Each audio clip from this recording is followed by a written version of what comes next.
সেই মহান রব্বে কাবার দরবারে অসংখ্য গণিত শুকরিয়া, যেই মহান রব্বে কাবা আপনাকে আমাকে লাইক করে, পছন্দ করে, ভালোবেসে, মহব্বত করে সৃষ্টি করেছেন। শুধু সৃষ্টি করে আল্লাহ পাক থেমে রাখেন নাই, সৃষ্টি করার পর আল্লাহ তাআলা আপনাকে আমাকে দুনিয়ার মধ্যে পাঠাইলেন। এই দুনিয়ার মধ্যে বসে সামান্য জিন্দেগির ভিতরে আমি আপনি দুনিয়ায় কিভাবে চলবো, কি সমস্ত জিনিস নাজ নিয়ামত প্রয়োজন, প্রত্যেকটা রিজিকের ব্যবস্থা যেই মালিক করে দিয়েছেন সেই মালিকের নাম কি?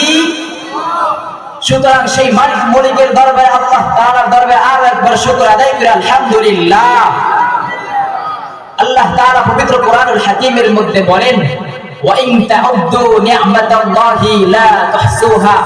এরে বান্দা, আমি আল্লাহ তোরে বানাইলাম, শুধু বানায় থাকলাম না।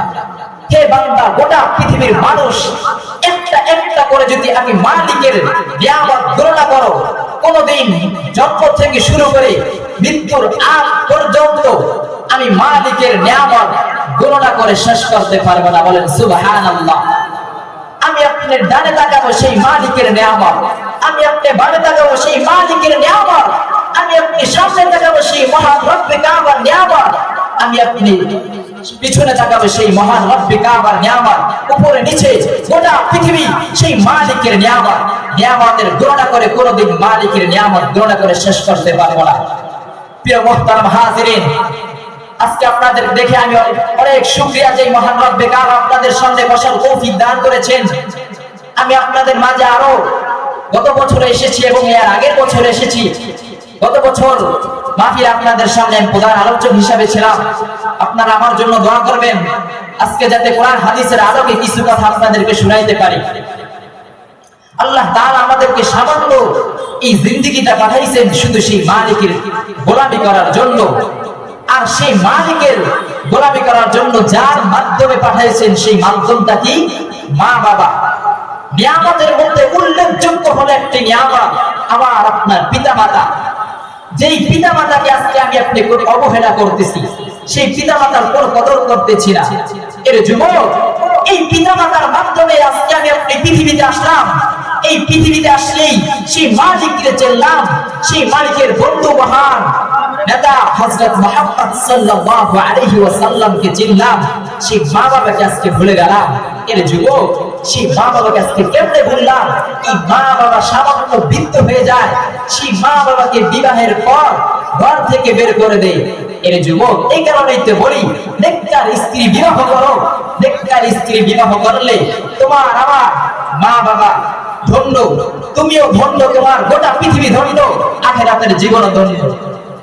এ নবীর উম্মতের দল, আল্লাহ তাআলা কোরআনুল হাকীমের মধ্যে বলেন,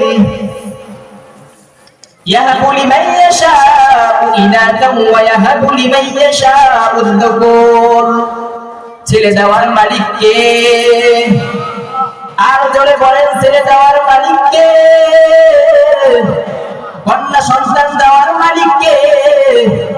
ছেলে দেওয়ার মালিক আমার আল্লাহ, মেয়ে দেওয়ার মালিক আমার আল্লাহ।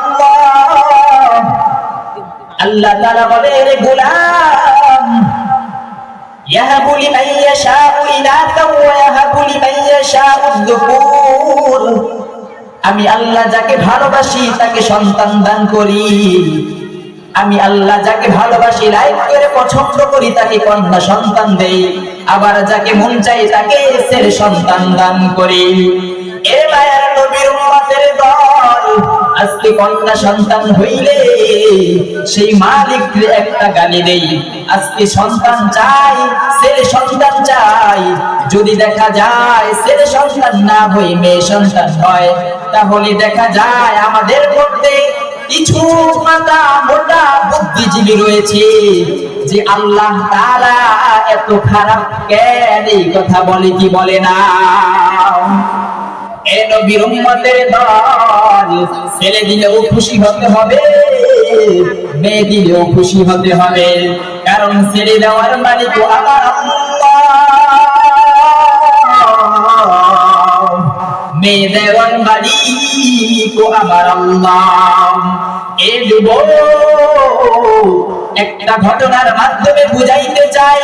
আজকে কোন স্ত্রী পেয়ে ওই মাকে ভুলে গেলি রে যুবক,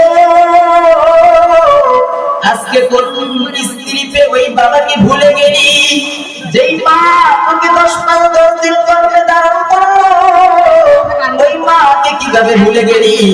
এ যুবক, 6 মাসের বাচ্চা আব্দুল খালেক, তার পিতা দুনিয়ার বুক থেকে চিরকালের জন্য বিদায় নিয়ে যায়।